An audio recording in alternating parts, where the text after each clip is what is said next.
Le nombre d'équipes, justement, vous êtes satisfait d'avoir ajouté. C'était combien l'année passée? On avait 25 équipes l'année dernière, on est à 57 cette année. C'est une augmentation significative, c'est au-delà de 130 %. Au-delà de ça, on revient à un niveau qu'on est habitué de recevoir dans ce tournoi-là il y a à peu près une quinzaine d'années. Donc, ça s'explique entre autres par le fait qu'on a jumelé le hockey scolaire au hockey civil, créé des catégories jumelées. Ça nous a permis d'augmenter le nombre d'équipes. Puis aussi, on a travaillé extrêmement fort avec nos partenaires de l'Hôtel Rimouski, avec Saint-Pierre et l'ensemble des collaborateurs au niveau de l'hébergement pour maximiser le nombre d'équipes qu'on pouvait héberger en ville.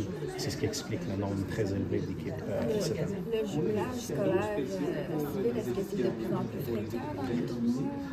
On a été dans les premiers tournois, si ce n'est pas le premier, qui a proposé ce genre de jumelage-là. Et de ce que j'entends des équipes qui viennent ici, ça commence à être la norme dans les autres tournois qui cherchent à survivre. Parce que s'ils ne le font pas, bien, il y a de moins en moins d'équipes dans une catégorie donnée. Donc, le jumelage permet d'avoir un nombre d'équipes suffisant pour présenter des tournois. Donc, on essaie d'être un peu en avant de la parade. On a essayé de le faire dans les dernières années. Là, bien, visiblement, ça porte fruit. Quand même 38 équipes de l'extérieur, c'était un défi pour vous cette année ou Bien, au niveau des équipes de l'extérieur, maintenant, avec les catégories qu'il y a en région, on n'a pas le choix, il faut accueillir le plus possible d'équipes de l'extérieur. Le Centre scolaire des Forts a fait une bonne job pour attirer Didier Lebreu, Alan Johnson, Vincent Chénard, qui ont fait appel à tous leurs contacts pour faire venir des gens ici. On est très heureux de leur participation et de leur aide là-dedans. Puis oui, effectivement, pour faire survivre le tournoi, pour avoir 57 équipes, on n'a pas le choix d'en avoir une quarantaine à l'extérieur.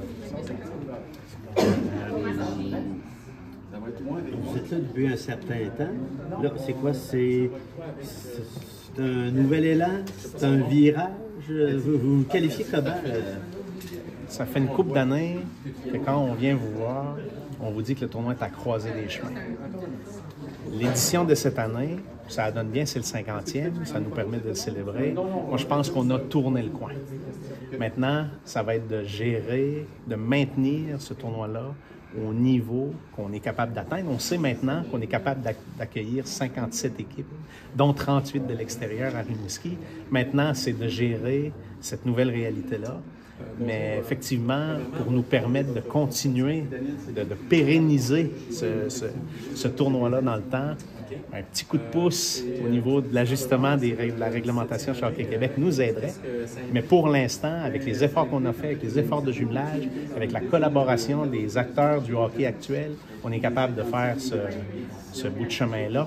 Puis, en collaboration avec nos collègues au niveau scolaire, avec les catégories civiles qui existent encore, ben, on est arrivé là où on est maintenant. Il y a encore beaucoup de zones grises comme ça dans la réglementation. Ben, c'est que ce n'est pas les mêmes âges, il y a différentes catégories, c'est pas le même type de mise en échec. Donc, c'est ça qui fragilise, si vous voulez, le jumelage. Mais toutes les équipes qui sont dans le jumelage ont été contactées, donc je leur lève mon chapeau, d'accepter de jouer malgré les différences de règlement dans leur catégorie. La grosse nouveauté cette année aussi, c'est le hockey féminin. Ça, je pense que tout le monde est fier là, au comité organisateur de présenter des catégories uniquement féminines. Absolument. Ça fait plusieurs années qu'on essaie. Puis que pour toutes sortes de raisons, on n'est pas capable d'aller chercher un nombre d'équipes suffisant. Cette année, on a 7 équipes féminines dans 2 catégories. Dans une catégorie, on a 3 équipes. Il a fallu avoir dérogation pour Hockey Québec pour présenter une catégorie à 3 équipes parce que c'est normalement pas permis. Mais Hockey Québec pousse aussi pour le développement du hockey féminin. Donc, tous les acteurs se mettent ensemble. On a des solutions. Qu'est-ce qui représente ce tournoi-là pour les jeunes, les filles notamment, pour les jeunes garçons de Ben, c'est une possibilité de performer à la maison. Tout au long de l'année, on sait que Rimouski, que ce soit tout sport confondu, pour aller chercher un calibre équivalent à notre ville, il faut minimalement faire 1 heure de route, soit Rivière-du-Loup, ou même souvent monter à Québec. Donc, c'est des coûts qui sont exorbitants pour tous les athlètes de Rimouski. Maintenant, produire un tournoi chez nous, pour eux, mais ça leur permet justement d'être capable d'élever leur niveau de jeu d'un cran et chez eux, devant leur famille, devant leurs partisans. C'est aussi aussi ça qui est le fun, parce que les familles n'ont pas toujours la chance de les voir jouer régulièrement. Donc pendant un tournoi, c'est quelque chose de spécial. Nicolas, tu as parlé d'un tour de force pour héberger les 38 équipes. Comment vous vous y êtes pris? Ben, premièrement, on a conscientisé nos partenaires à l'hébergement à l'effet qu'on était limité et que cette limitation-là au nombre de chambres disponibles à Rimouski, par exemple, limitait notre possibilité de recevoir des équipes. Donc là, nos partenaires au niveau de l'hébergement, Éric Saint-Pierre en tête, ont compris le message, ont trouvé de nouvelles chambres, ont trouvé de nouvelles façons d'accueillir les équipes à l'intérieur de leurs établissements. Donc ça nous a aidés. Les chalets locatifs, les Airbnb, le domaine Valga est bien plein. Il y a beaucoup de monde qui a fait des efforts. Le hockey scolaire, quand ils arrivent pas nécessairement avec les mêmes, les mêmes attentes, on pourrait dire ça, au niveau de l'hébergement que dans le hockey civil. Donc, ça loue des salles, ça loue des chalets. Donc, vraiment, c'est ce qui fait en sorte que nous, on pensait d'année en année avoir un plafond d'à peu près 25 équipes qui pouvaient se loger à Rimouski. On est à 38, c'est 13 de plus. Donc, c'est majeur. Donc, Rivière-du-Loup, c'est vrai, ça? Absolument. J'ai 2 équipes qui couchent à Rivière-du-Loup. C'est une équipe de Sherbrooke et une équipe de la région de Montréal qui couchent à Rivière-du-Loup. Puis j'ai accommodé ces équipes-là au niveau de l'horaire pour leur donner le temps de se rendre le matin à Rimouski et de retourner à Rivière-du-Loup le soir.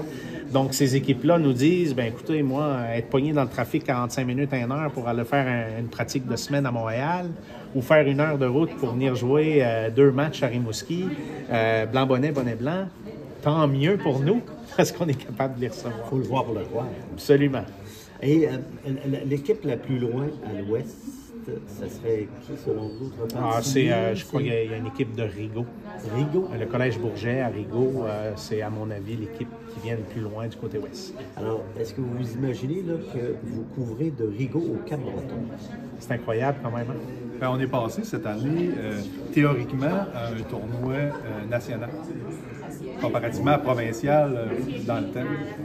Méchant espace au Cap-Breton. Ben, il faut ratisser large, parce que si on veut avoir des tournois de cette envergure-là, il faut ratisser large, il ne faut pas en échapper un, puis il faut essayer d'accommoder. Jean-Nicolas fait un excellent job à l'horaire pour essayer d'accommoder des équipes pour justement pas les perdre, puis qui ne couchent pas nécessairement 3 nuits chez nous, parce que c'est des coûts additionnels, mais un gros effort qui est fait à ce niveau-là. On est très content d'être East Coast ou West Coast quasiment. Ben oui. Ah oui.